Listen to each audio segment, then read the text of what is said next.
7장 구름같이 둘러싼 치유하는 증인들.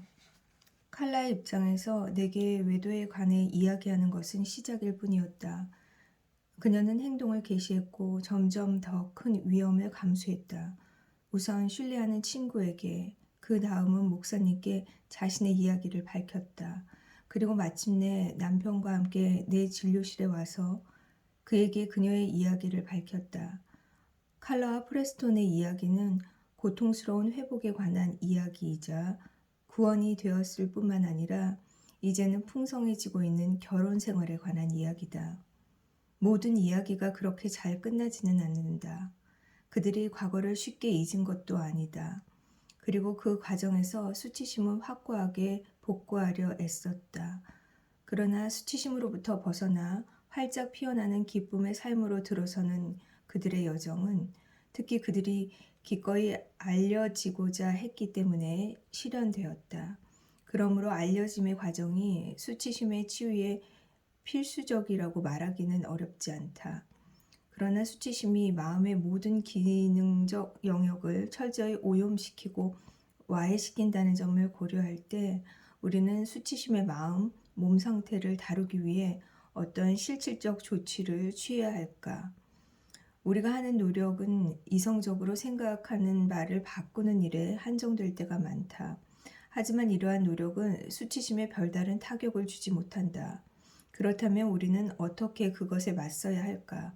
칼라와 프레스톤은 그들의 결혼 생활, 실로 그들의 삶 전체에 대한 진실을 드러내는 것에 더하여 우리가 직감적으로 회피하기 쉬운 바로 그 일을 실행함으로써 구체적 방식으로 수치심의 영향을 약화시킬 수 있었다. 그분이 보시는 것을 보고 그분이 행하시는 것을 행하라.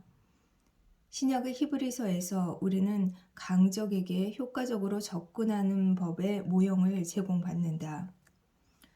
이러므로 우리에게 구름같이 둘러싼 허다한 증인들이 있으니 모든 무거운 것과 얽매이기 쉬운 죄를 벗어버리고 인내로써 우리 앞에 당한 경주를 하며 믿음의 주여 또 온전케 하시는 이인 예수를 바라보자.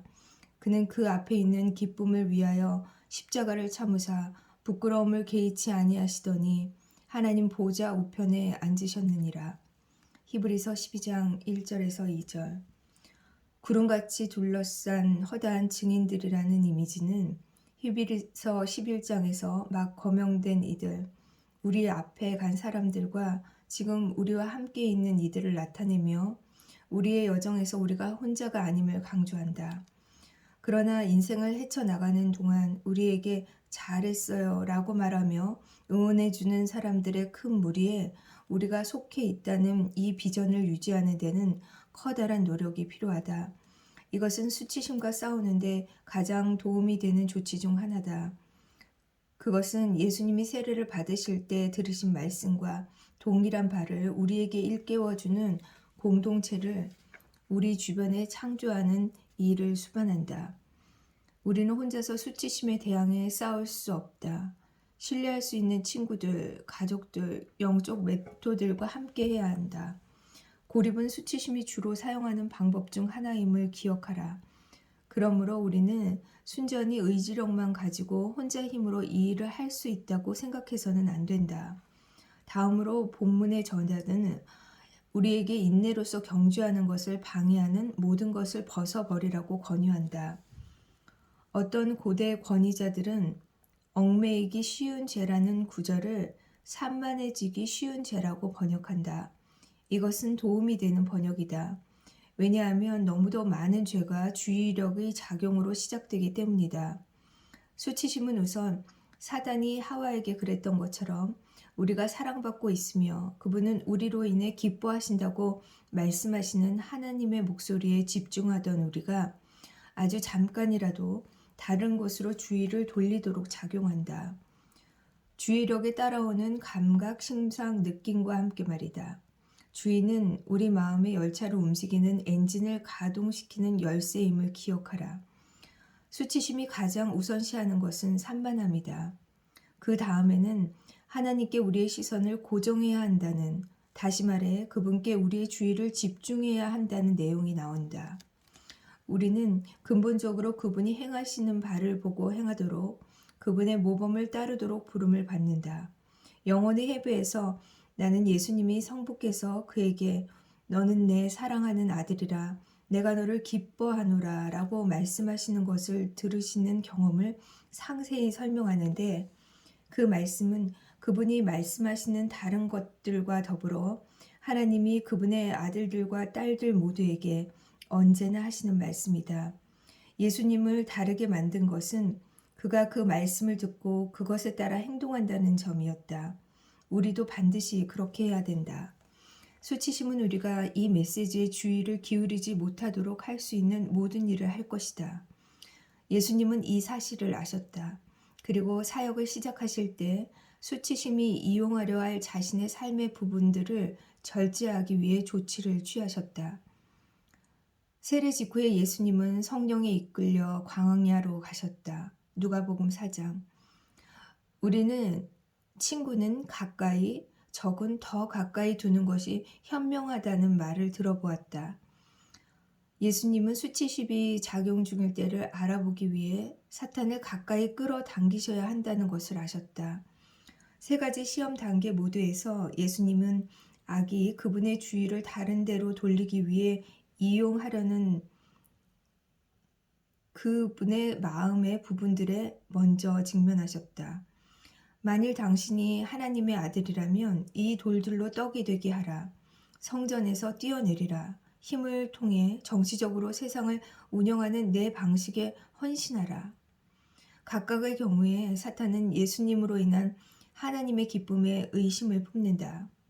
이봐, 하나님이 정말로 당신을 그렇게 사랑하신다면 어째서 상황을 이렇게 힘들게 만드시겠어?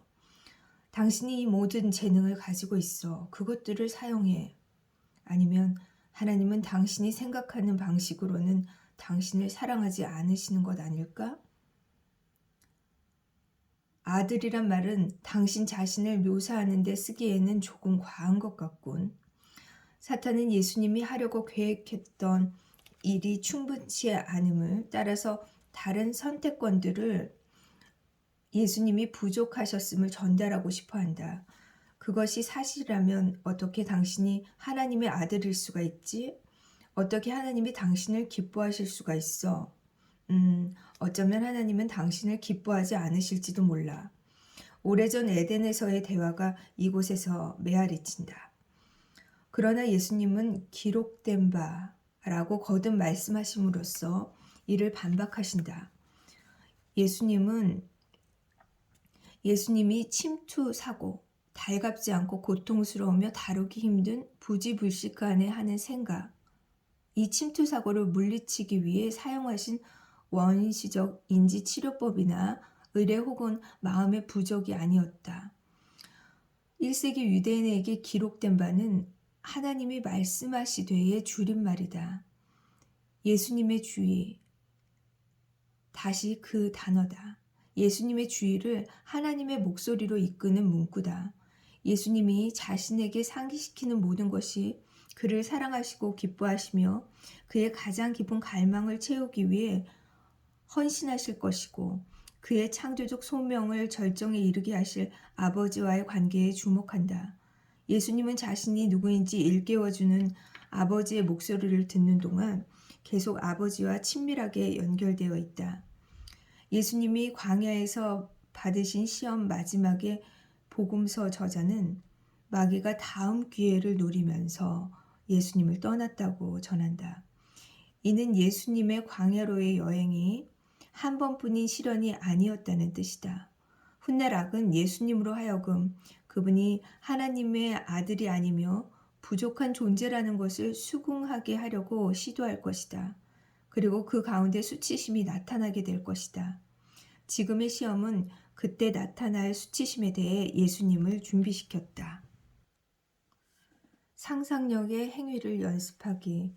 우리의 시선을 예수님께 고정하는 것은 그것을 바라보고 그분이 행하신 바를 행하는 것을 의미한다. 그것은 우리의 수치심을 의도적으로 찾아내어 노출시키고 아버지, 우리가 그분이 아주 기뻐하시는 자녀라고 말씀하시는 그것의 관점에서 그 수치심을 재구성하는 것이다.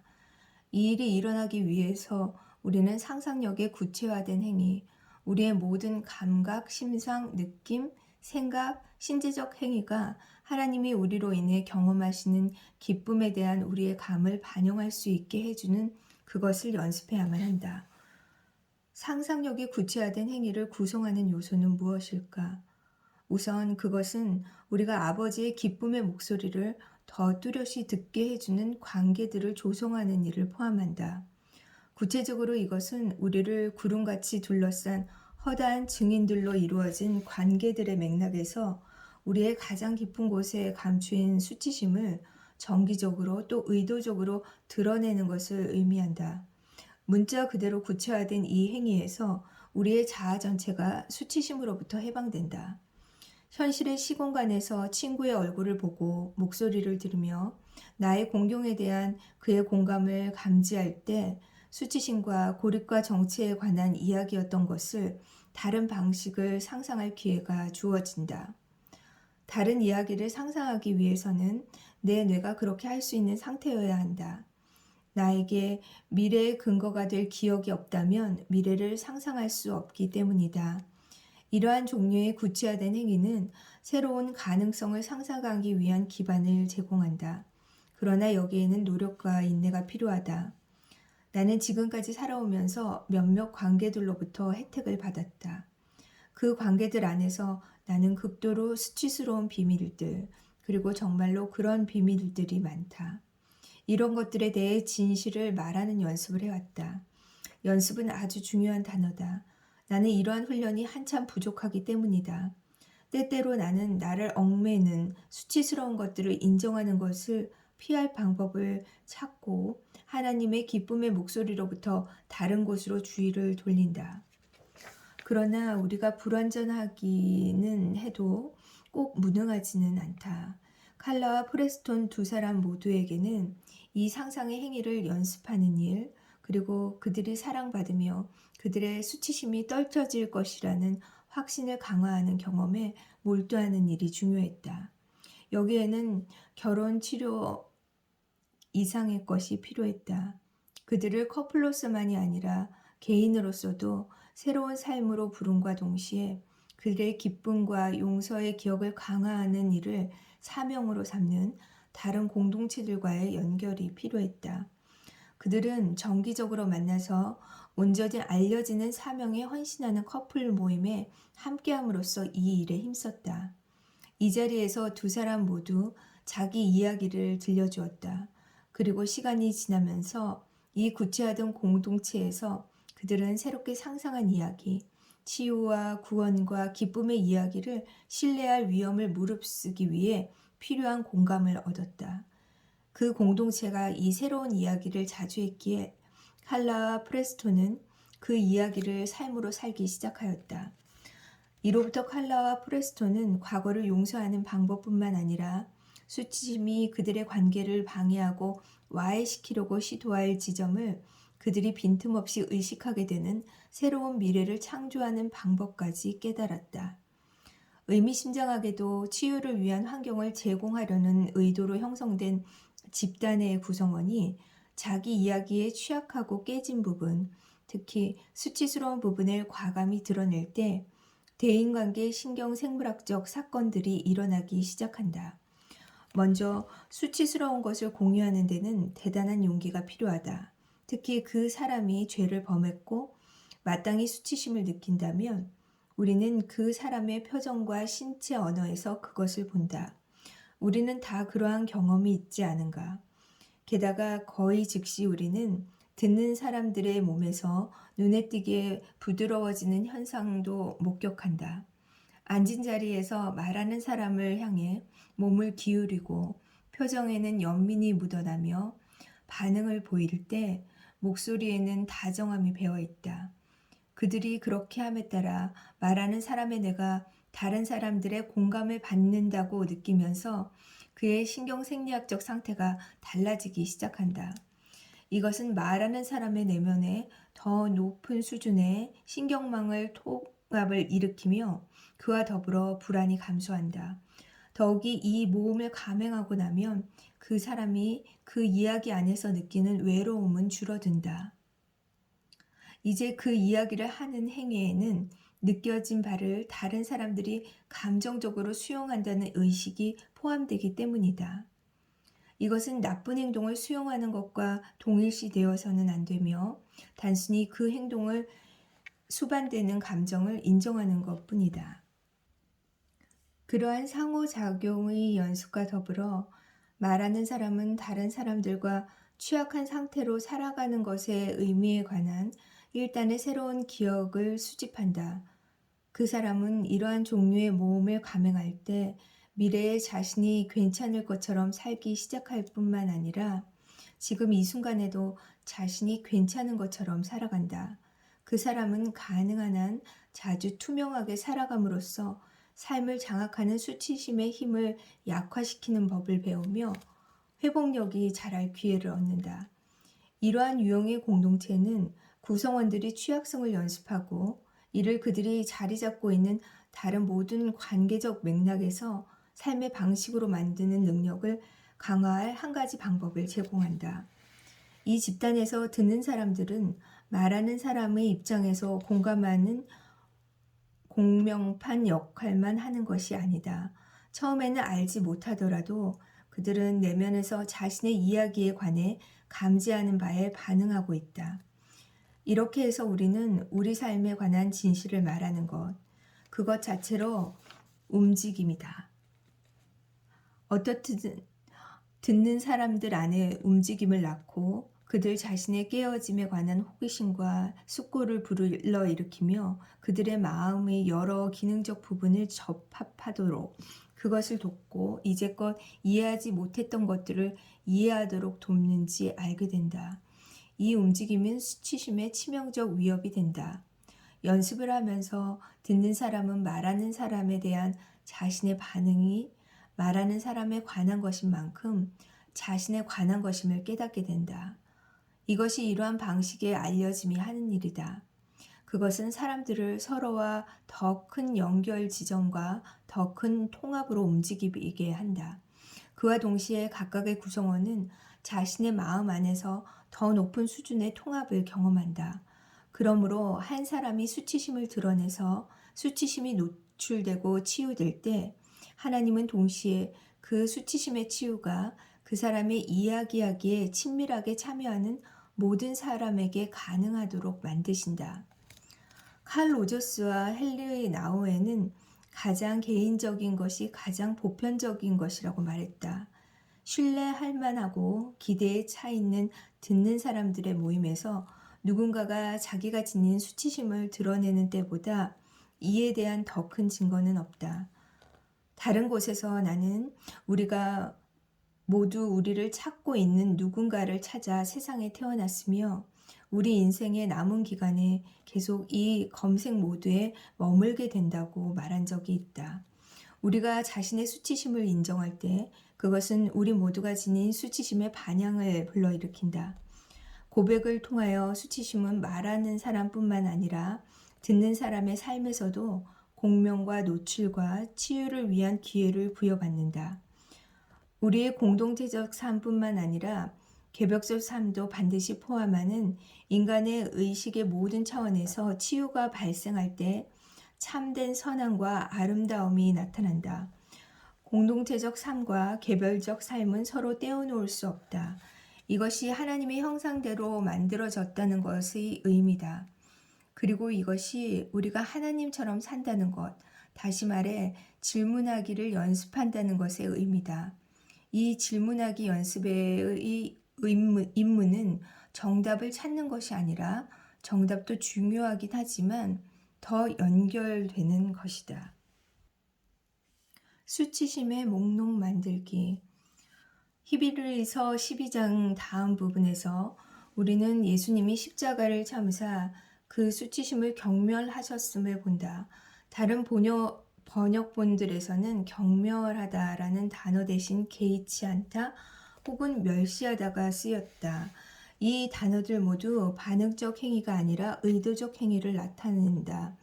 우리가 참석한 잔치에 우리의 원수도 와 있었는데 우리가 그 사실을 끝까지 알지 못한 채 그곳을 떠난다면 우리가 그 자리에서 원수를 경멸하거나 개의치 않았다고 말할 수 없을 것이다. 어떤 것을 경멸하거나 무시하거나 멸시하기 위해서는 그것의 존재에 대해 의식하고 있어야만 한다. 이것이 예수님이 수치심에 대해 하셨던 그리고 하시는 일이다. 그분은 수치심을 찾아내시며 그것의 존재를 모른 채 하지 않으신다. 그것은 그분이 그것이 거기에 있지 않은 것처럼 행동하지 않으셨다는 것이다. 그분은 결국 십자가형을 피하지 않고 정면으로 다가가셨으며 또 그 십자가형이 상징하는 수치심을 경멸하시고 개의치 않으시고 멸시하셨다. 그분은 자기의 소명에 착수하심으로써 그 소명에 불가피하게 속한 수치심을 받아들이셨다. 그 수치심은 그분이 죽음을 맞으시는 순간까지도 그분을 구슬려 다른 길로 가게 하려고 했다. 예수님은 십자가에서 내려와 자신이 진정으로 하나님의 아들임을 입증하라는 요구를 받으셨다. 또한 마태복음 26장 53절에서 예수님은 12군단의 천사들을 불러 자신을 돕게 할 수 있다고 생각하셨다. 예수님이 행하신 바를 행하기 위해 우리는 숨어있는 수치심을 찾아내야 한다. 우리는 그것이 우리를 찾기를 기다리지 않는다. 내가 자주 사용하는 훈련은 수치심 목록이라고 불린다. 그것은 8×13cm 크기의 카드와 연필을 이용하는 간단한 훈련이다. 하루를 지내며 수치심과 맞닥뜨리면 언제라도 그 카드에 표시를 해두라. 훈련의 목적은 수치심의 초래한 원인이나 수치심을 둘러싼 더 큰 이야기를 분석하는 것이 아니다. 그러한 형태의 분석은 아이러니하게도 수치심 순환을 강화시키는 경향이 있다. 훈련의 목적은 수치심이 발생했다는 사실에 주의를 돌리는 것이다. 수치심이 은밀한 작전을 사용한다는 점을 기억하라. 수치심은 자기가 아무런 공을 차지하지 않더라도 당신이 그것을 경험하는 것만으로도 만족할 수 있다. 수치심의 목표는 유명해지는 것이 아니라 당신을 파괴하는 것이다. 수치심은 감각, 심상, 느낌, 생각, 행동 같은 다양한 정신 기능에 나타난다는 점을 기억하라. 이 훈련의 목표는 수치심이 머릿속에 들리는 목소리들, 이것을 넘어 대개 이 목소리들이 범인이기는 하지만 이 다양한 방식으로 자신을 나타내는 동안 그것의 활동을 점점 더 의식하게 되는 것이다. 당신은 수치심 수행원의 일을 추적하는데 근본적으로 더 능숙해질 것이다. 보통 수치심에 대한 우리의 반응은 매우 무의식적이고 반사적이라서 우리는 나쁜 일이 발생하기 전까지는 우리가 수치심의 덫에 걸린 줄도 모르고 계속 그 특정 신경생물학적 경로를 따라간다. 이것이 칼라에게서 일어난 일이다. 그러나 수치심을 알아보는 행위는 우리가 수치심의 길을 따라가는 진행을 가로막는 방식으로 정지해서 주의를 전환시키는 것을 의미한다. 그렇게 해서 우리는 자신에게 다른 진로를 계획할 기회를 부여한다. 예를 들어 칼라의 고백이 있은 지 몇 달 후 그녀와 프레스톤이 결혼 생활을 재건하기 위해 애쓰는 중에 칼라는 프레스톤에게 거리감을 느낄 때마다 가슴이 내려앉는 감각과 더불어 그녀의 상사에 관한 심상과 느낌에 압도당했다. 여기에는 이 결혼 관계 속에 있지 않았다면 좋았을 걸 이라는 생각이 따라온다고 전했다. 이러한 경험에는 내가 그런 잘못을 저지르다니라는 자기를 판단하는 생각이 곧 뒤따라왔다. 이 모든 것이 3초도 되지 않는 순간에 일어났다. 그녀가 생각한 것은 그저 비난의 말이 아니었다. 그것은 마음이 기능적 영역 전체가 수치심의 공격을 당하는 형국이었다. 두말할 나위 없이 이로 인해 툭하면 그녀의 감정이 격화되었고 그로 인해 때로 오후와 저녁 시간 내내 그들의 사고작용이 틀어지곤 했다.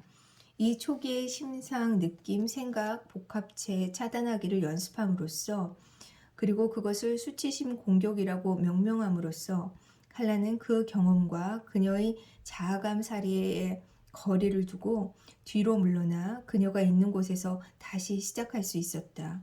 그리고 여기에는 그녀가 남편과의 사이에 거리감을 느끼며 자신은 그와 더 가까워지고 싶다는 마음임을 프레스톤에게 말하는 일이 포함되었다. 그 말을 들은 프레스톤은 거리를 두었던 것에 대해 비판받는다고 느끼는 것이 아니라 아내와 더 가까워지기를 바라게 되었다. 이로 인해 그들의 관계는 신뢰가 계속 쌓여갔다. 왜냐하면 그녀의 고백이 있기 전까지는 그와 친밀함을 누리고 싶어하는 그녀의 갈망을 쉽게 의심했기 때문이다.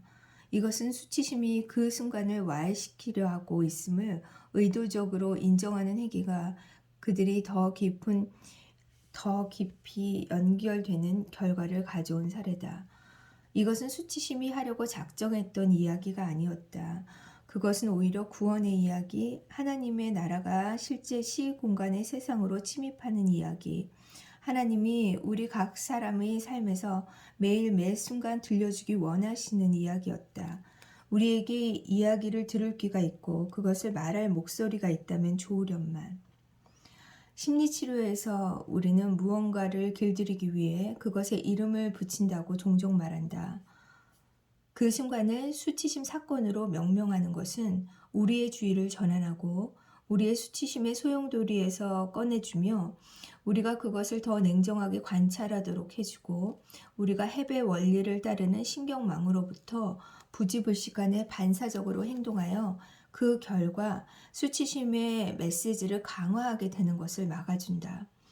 그러나 칼라와 프레스턴 두 사람 모두가 발견한 것은 그들이 하루 동안 수치심의 활동을 몇 번 기록했는지 고려하면 수치심 목록의 실시가 제한된 기간만 수행하는 부업이 된다는 것이었다. 내가 그들에게 일깨워준 것처럼 그 훈련의 목적은 수치심이 우리 삶에서 얼마나 자주 활동하는지 상기함으로써 한층 더 수치심을 느끼는 것이 아니다. 그 훈련의 목적은 우리가 일단 수치심을 발견하고 명명하였다면 수치심이 조금이라도 더 전진하는 것을 막기 위해 수치심에 대한 우리의 자각을 강화하는 것이다. 수치심을 경멸하고 하나님의 이야기 안에서 인내하라. 이 과정의 다음 단계는 수치심과 그것이 하려고 하는 이야기로부터 우리의 주의를 돌려 참된 이야기, 하나님이 바로 이 순간에 하시는 이야기를 다시 바라보는 것과 관련된다. 수치심을 경멸하는 것 또는 개의치 않은 그것을 인정하면서 외면하는 것이다. 마치 그것을 경시하는 것처럼 말이다. 수치심을 경멸하기 위해 그것이 숨은 곳을 찾아서 드러내는 이 과정은 우리를 깊이 아는 타인들과의 지속적 상호작용에 의해 가능해진다. 예수님이 성령을 매개로 아버지와 맺고 계신 관계의 표상은 이 과정이 이루어야 할 바의 본을 보여준다. 또한 예수님은 하나님이 어떻게 우리가 수치심에 압도당하지 않고 겁없이 맞설 수 있게 하시려고 우리를 붙드시는지를 보여주었다. 요한복음 21장 15절에서 17절에서 베드로를 원래 위치로 회복시키시는 예수님의 행위가 보여주는 것처럼 말이다. 이 상호작용은 예수님이 어떻게 베드로의 수치심을 찾아내시며 그분께 그리고 그분이 그로 하여금 행하도록 부르시는 그 일에 새롭게 주의를 돌리도록 하시는지를 언뜻 보여준다. 이것은 본질적으로 수치심을 개의치 않거나 경멸하는 연습이 작용하는 방식이다. 결국 우리는 하루 동안 주기적으로 이것을 할 수 있게 된다. 그러나 그것은 우리가 우리 삶의 진실을, 특히 이러한 기회가 아니면 감추고 싶은 수치심을 성실히 고백하는 대상으로서의 타인들과 주기적으로 다시 연결되는 것을 통해서만 가능하다. 우리는 정체가 수치심의 신경생물학적 속성 중 하나임을 기억한다. 그것은 우리를 말 그대로 또 감정적으로 고립과 마비의 자리로 옮겨놓는다. 우리가 우리의 삶을 서로와 공유하는 것을 정기적으로 연습할 때 우리는 그들을 향해 움직이며 그들이 우리를 향해 움직이도록 공간을 창조한다. 수치심은 이것을 싫어한다. 우리의 삶을 드러내는 데는 대단한 인내가 요구된다.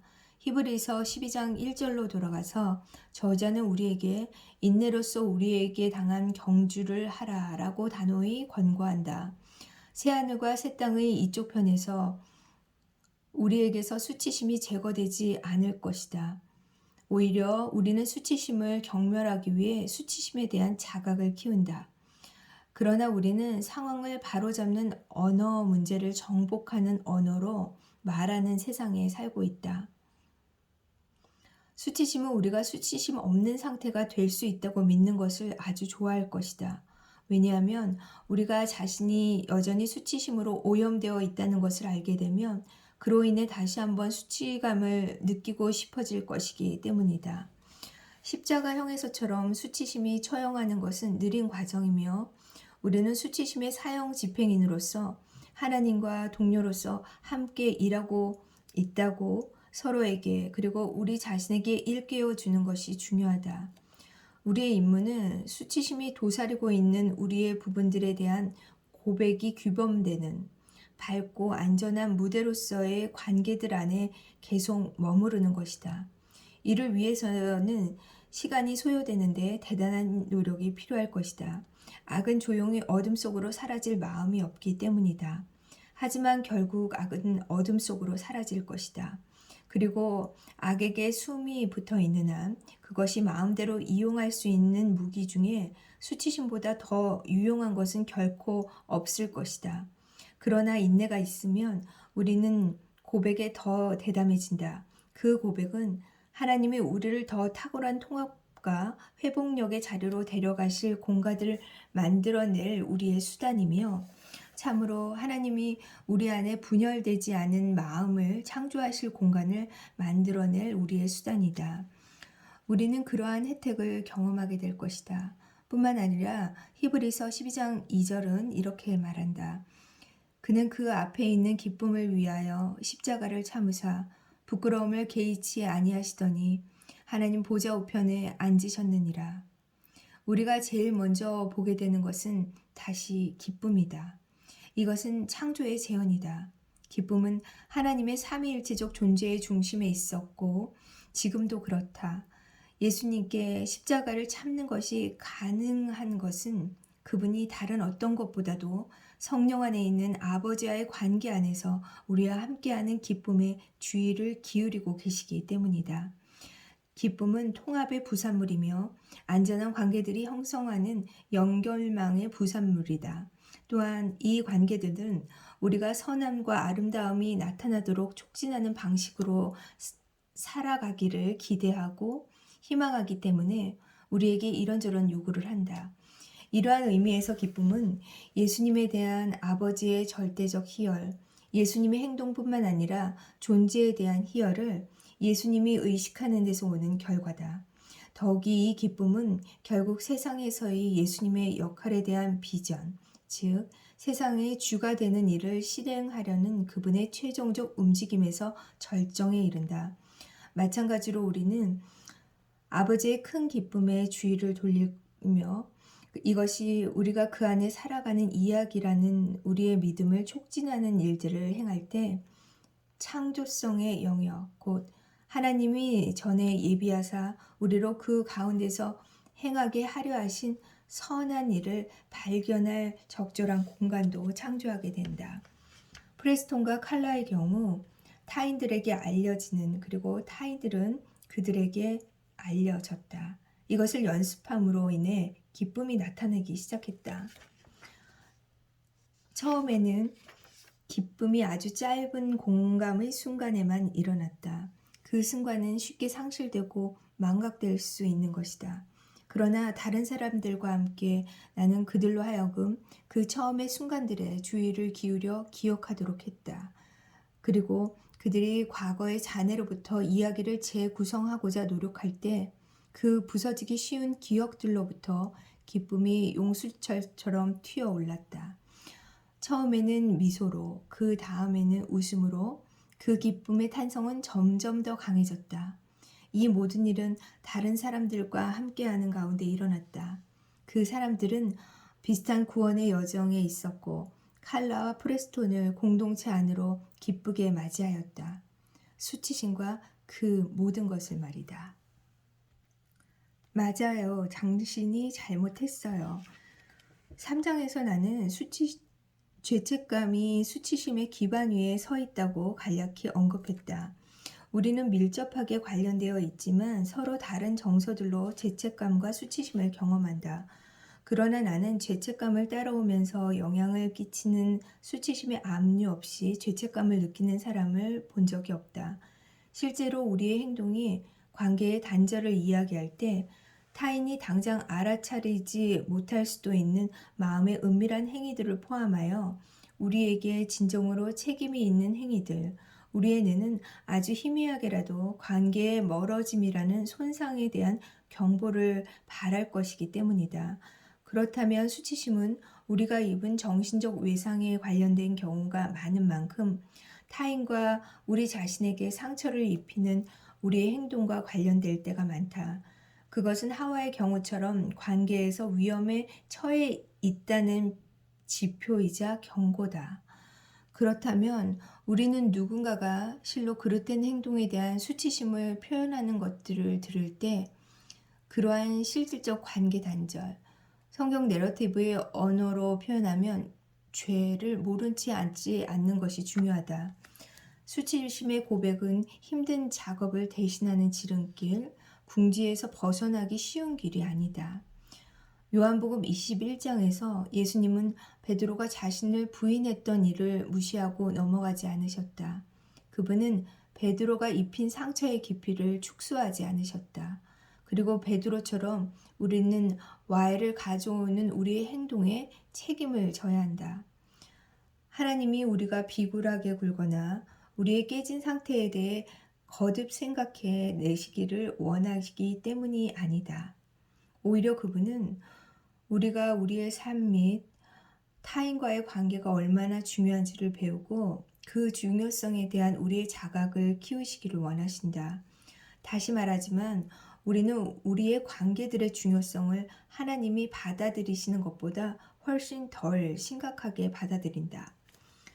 우리가 크고 작은 열상을 만들어내며 다른 사람에게 상처를 입힐 때 그 열상을 치료하는 일이 필요하다. 이를 위해서는 그 열상을 일으킨 우리의 역할에 대한 책임을 인정해야 한다. 수치심은 우리가 이러한 인정에 대해 저항하는 배후에 있는 감정적 에너지다. 수치심은 우리가 책임을 인정하는 즉시 버려질 것이라는 예감을 부채질함으로써 저항한다.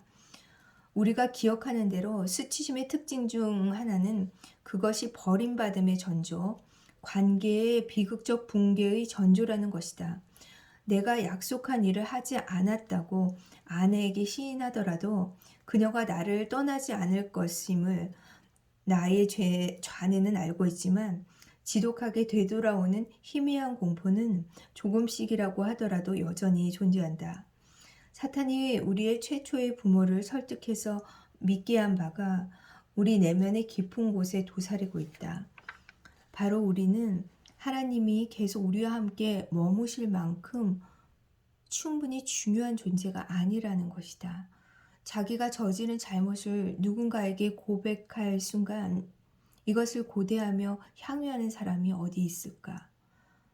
죄를 사면받고 느끼는 안도감을 상상할 수도 있지만 그러려면 우리는 용기가 아니라 경멸을 받게 될지도 모른다고 말하곤 하는 수치심의 경향성을 넘어서서 노력을 해야 한다.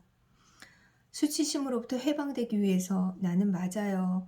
이 일은 당신이 잘못했어요. 라고 말해줄 누군가가 필요하다는 것도 맞는 말이다. 나는 내가 고백하고 있는 그 사람이 떠나버리지 않으리라는 것을 감지하는 동시에 나의 행동이 사실 내가 생각하는 만큼 나빴다는, 그보다 더 나쁘지는 않더라도 그 나빴다는 것을 들어야 한다. 수치심은 우리를 구슬려 죄가 겉으로 보이는 것만큼 나쁘지 않은 것처럼 굴도록 한다. 그것이 그렇게 나쁜 일이라면, 그리고 내가 그것에 직면해야 한다면 그 직면 과정은 너무 힘들 것이고 나는 압도당할까봐 두렵기 때문이다. 누군가가 자기 잘못에 대해 용서를 구할 때 용서가 실제로 이루어지고 가해자의 수치심이 효과적으로 치유되려면 상처 입은 우리가 주어진 고통의 실제를 인정할 수 있어야 한다. 칼라와 프로스톤의 경우 그녀의 외도로 인한 수치심에 찌르는 듯한 통증이 참을 만한 수준으로 줄어들기까지 수개월이 소요되었다. 그리고 그렇게 되는 데는 프레스톤이 주기적으로 그녀의 행동으로 돌아가 용서를 연습하고 칼라는 그만큼 빈번하게 그 용서를 받아들이며 악이 열성적으로 하려고 하는 이야기보다는 하나님이 하려고 애쓰시는 이야기에 비추어 그녀의 결혼 생활을 다시 상상하기 위해 수치심을 경멸하는 연습 과정이 필요했다. 치유 공동체의 힘. 이 고찰들로부터 어떻게 해서 하나님이 일단의 헌신된 사람들을 사용하셔서 그들의 수치심을 경멸하고 그것을 삶의 변방으로 밀어놓으면서 분열되지 않은 마음을 창조하기 위한 공간을 공동으로 만들도록 하실 수 있는지 볼 수 있다. 수치심을 처형하기 위해서는 그러한 공동체의 일원이 되어야 한다. 그러나 우리의 본성은 우리가 모든 것을 혼자 힘으로 할 수 있는 것처럼 사는 것이다. 그러한 관념은 실제 악의 중심 자체로부터 나온다. 우리는 수치심을 치유하는 것도 이와 다를 바 없다고 믿도록 유혹당할 것이다. 요한복음 9장에서 우리는 한 사람의 삶뿐만 아니라 공동체 전체의 삶까지 해치기 위해 최선을 다하는 수치심과 마주친다. 이야기는 예수님이 날 때부터 맹인된 사람을 우연히 만나시는 것으로 시작된다. 제자들이 묻는다. 이 사람이 맹인으로 난 것이 누구의 죄로 인함이니까? 자기의 죄이니까? 그의 부모이니까? 처음부터 누군가에게 책임이 있다고 간주한다. 판단은 용인된 삶의 방식인 것이다. 수치심은 악이 통치할 때 쓰는 홀이다. 예수님은 말씀하셨다. 이 사람이나 그 부모의 죄로 인한 것이 아니라 그에게서 하나님이 하시는 일을 나타내고자 하심이라. 그분은 부분적으로 그것은 수치심에 관한 것이 아니다. 그것은 기쁨에 관한 것이다. 라고 말씀하심으로써 제자들의 질문을 논박하신다. 그분은 이미 판단으로부터 가능성으로 그들의 주의를 돌려놓으신다. 두려움으로부터 기쁨에 찬 기대로. 그러나 기쁨에는 적이 있다. 이야기의 나머지 부분이 이를 증명한다. 예수님은 진흙을 이겨 맹인의 눈에 바르시며 자신이 물질적 차원에서 모든 사람에게 수치심을 일으키는 것에 거리낌 없이 다가가심을 보여주신다. 그 사람의 눈은 그에게 부족한 모든 것을 상징했다. 또한 그의 눈은 그에 대해 가능성이 아니라 과거의 범주에서 생각했던 공동체에 관한 모든 것을 상징했다. 그 사람이 치유된 후에 문제가 발생했다. 그 치유가 안식일에 일어났기 때문이다. 먼저 이웃 사람들은 그 사람으로 인해 고민스럽고 혼란스럽다. 그래서 그들은 의견을 구하기 위해 그를 종교 지도자들 앞으로 데리고 간다. 그러한 활동을 단속하는 것이 이웃의 책무일기라도 한 것처럼 말이다. 대화는 치유에 대한 조사에서 예수님의 자격에 대한 취조로 빠르게 옮겨간다. 바리새인들은 맹인의 평가에 만족하지 못하고 그의 증언이 부족하다고 판단하면서 다음으로 그의 부모를 불렀다. 그들은 자기들이 공동체로부터 내쳐질까 두려워 아들의 이야기와의 관련성을 부인하고 아들을 배신하여 종교 조직의 희생양이 되게 한다. 이제는 보게 된 맹인은 법정으로 다시 끌려와 결국 그 율법학자들의 위선에 대해 비판한다. 그 일어나는 일은 예측 가능한 것이다. 그들이 욕하여 이에 쫓아내어 보내니라. 수치심의 임무는 완성된다. 이야기는 제자들이 한 사람, 날 때부터 맹인인 사람에 대해 내린 판단에서 시작되어 수치심이 어떻게 공동체 전체를 오염시키며 작용하는지를 드러내게 된다. 우리는 이로부터 적어도 세 가지를 발견한다. 첫째, 수치심은 개인만 오염시키는 것이 아니다. 수치심은 조직에 고질적으로 존재하며 수치심에 의해 운영되는 조직은 그것의 평형 상태를 유지하고자 할 것이다. 수치심은 자기의 권리를 나누어 가지지 않을 것이다. 맹인의 수치심은 공동체의 조직화된 수치심을 통해 유지된다. 어떻게 사람들, 이웃 사람들, 바리새인들, 부모가 보인 이 유일한 반응이 거리낌 없이 즉각적 기쁨이 아닐 수 있단 말인가? 이 이야기는 수치심이 우리 문화에 단단히 자리 잡고 있음을 상기시켜준다. 예전에 맹인이었던 우리의 친구가 그랬던 것처럼 개개인이 수치심으로부터 치유될 수 있다. 하지만 그러한 치유를 지지하며 수치심이 하려고 하는 이야기보다는 우리가 그 안에서 살고 있는 참된 이야기를 우리에게 상기시키는 공동체 속에 속하지 않고서는 수치심으로부터 자유가 쉽게 유지되지 않을 거라는 것이다. 나탈리는 나를 처음 보기 2해 전에 끔찍한 성폭행을 당했으며 우리가 만나기 전에는 전문가의 도움을 구한 적이 없었다. 그 사건으로 인한 수치심이 너무도 커서 그녀는 부모님께도 그 일을 말할 적이 없었다. 그녀는 부모님이 그 사건에 대해 아는 것을 감당하시지 못할 것이 두려웠다. 그녀가 정말로 두려워했지만 의식하지 못한 것. 그녀가 진정으로 하고 있던 이야기는 그녀가 겪는 고통의 무게를 감내하지 못하는 부모의 무능함이 그녀가 그들에게는 너무 버거운 존재라는 것을 나타내는 점이었다. 그녀는 그들이 필요로 하는 존재가 아니었다. 그녀에게는 문제가 있었다. 그녀의 수치심의 깊이를 볼 때 그녀는 부모에게 혹은 나를 제외한 다른 누구에게도 그 사건을 알릴 의향이 없었다. 선생님은 정신과 의사니까 저를 도와주실 수 있을 거라고 생각해요. 그러면 다른 누구에게도 이야기할 필요가 없을 거예요. 나는 그녀의 수치심을 치유하면서 심리치료에서 해야 할 힘든 작업에 대해 공동체의 도움이 필요하다는 것을 그녀에게 알려주었다.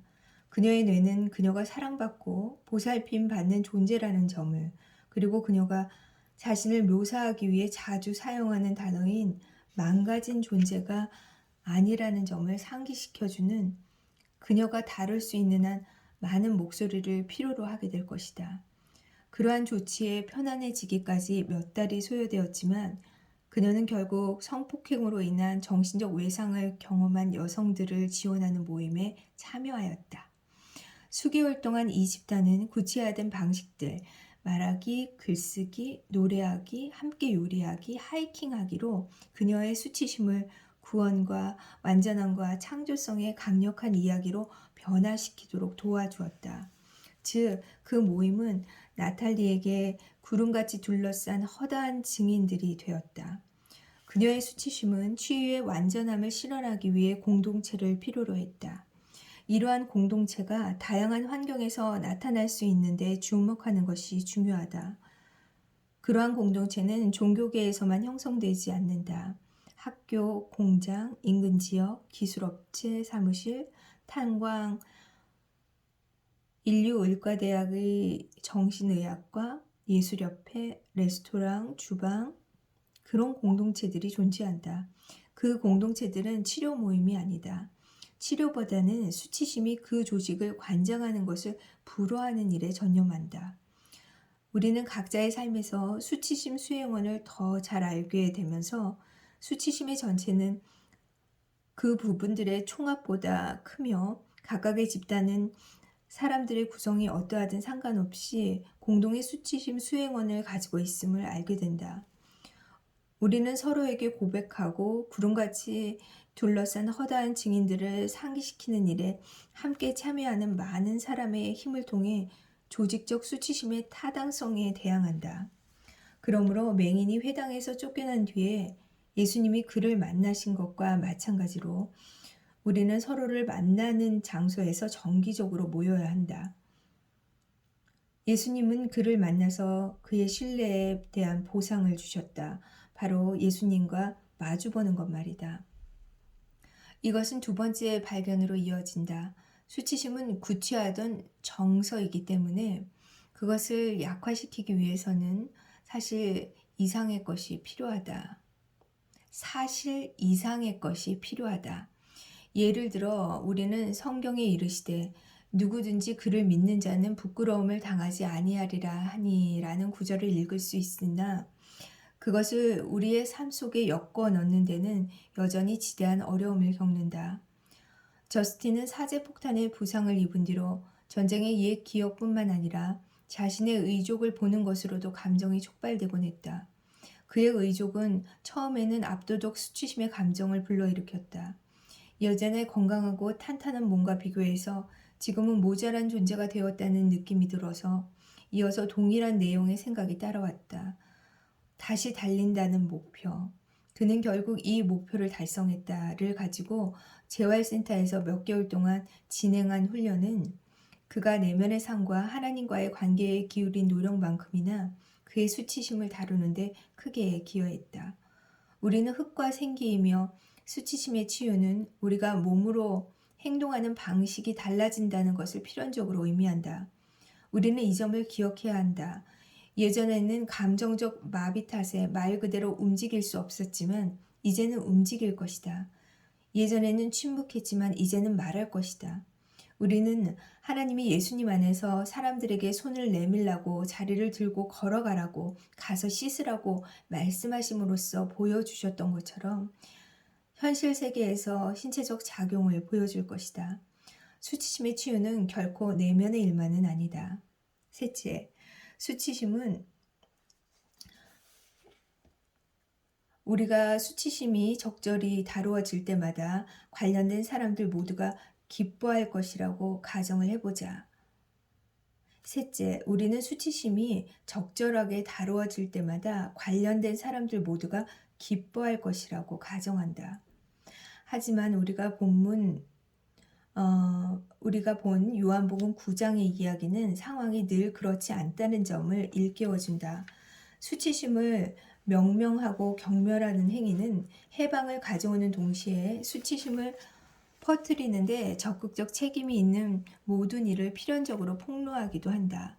이를테면 예수님이 그 사람에게서 하나님의 일이 드러날 공간을 창조하시며 그를 치유하실 때 예수님은 그의 인생을 그에게 있는 잘못된 것의 측면에서 이해한 공동체에 필연적으로 맞서시는 것이라고 볼 수 있다. 사람들이 예수님께 달려와서 그들의 맹인 친구를 치유해 달라고 급히 재촉했다는 증거는 없다. 치유는 이웃 사람들에게 위로와 기쁨을 가져오지 않는다. 오히려 괴로움을 가져왔다. 그리고 참으로 선한 행위가 괴로움의 반응을 일으킬 때마다 수치심이 작용하여 바로 그 이웃 사람들을 비록 무의식적인 것이지만 공모죄로 고발한다. 요한복음 9장의 이야기는 결국 공동체의 권력의 본부로 이어진다. 그곳에서 이름 없는 맹인보다 더 눈이 먼 율법 학자들이 이웃 사람들이 암묵적으로 표현한 메시지를 명시적으로 선언한다. 그것은 치유라 하러 오는 빛이 우리의 눈을 너무 아프게 하니 우리는 그 불꽃이 꺼지기를 바란다는 메시지였다. 우리의 세상에서 치유가 저항에 직면한다는 것이 이상해 보일 것이다. 그러나 우리가 수치심 수행원을 해고하기 위해 그를 추적하기 시작하면 그제야 이 현상을 실제로 겪게 된다. 치유를 위해서는 언제나 취약성이 필요하며 우리의 병들고 상처 입은 부분들의 노출이 필요하다. 그 부분들은 요한복음 9장의 공동체가 맹인을 그들의 의식 밖에 두었던 것과 마찬가지로 우리의 의식으로부터 자주 감추이고 동떨어진 상태에 있다. 그들이 자신의 수치심이 곧 노출될 것임을 내견할 때 다시는 그 노출이 필연적으로 수반할 불편함을 견딜 수 없다고 확신하고는 두려움에 떤다. 거실로부터 업무상 점심 식사, 학부모 모임에 이르기까지 수치심이 노출되고 치유될 기회가 있다. 그리고 이 장소들 가운데 어느 곳에서든 그 치유는 저항에 직면할 수도 있다. 이러한 이유로 우리는 우리 삶의 이야기를 털어놓음으로써 수치심 없이 감정적으로 벌거벗는 연습을 하는 데서 오는 기쁨을 스스로 상기할 수 있는 고백의 공동체에 일상적으로 참여해야 한다. 우리는 대인 관계에서 어떻게 수치심을 다룰 수 있는지 살펴보았다. 이제부터는 우리가 처음으로 우리의 존재를 살아내고 움직이며 소유하기를 배우는 환경으로 탐구를 확장하고 심화한다. 수치심은 이러한 기관들에 가장 은밀하게 새겨져 있으며 급격히 성장하여 지금 존재하는 부분의 총합보다 더 커진다. 그리고 바로 그곳에 치유와 구원과 창조성을 위한 우리의 가장 큰 잠재력이 있다.